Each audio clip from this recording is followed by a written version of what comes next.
Hi everyone, in front of me I've got a HUAWEI MatePad paper, and let me share with you how to clear credentials on this device.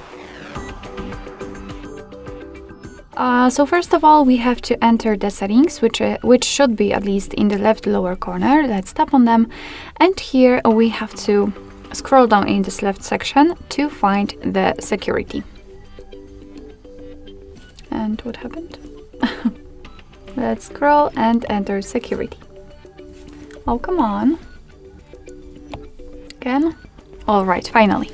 So if we are on the security, we have to enter more settings in this right section.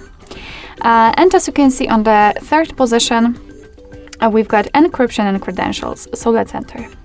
And at the very bottom of the list, we've got the option we're looking for. Your device will of course ask you if you really want to do it, so just tap on delete.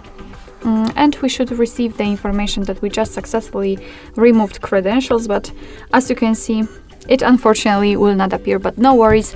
I'm pretty sure that the credentials are removed. So basically that's all. This is how to remove the certificates in your HUAWEI MatePad paper. Thank you so much for watching. I hope that this video was helpful, and if it was, please hit the subscribe button and leave the thumbs up.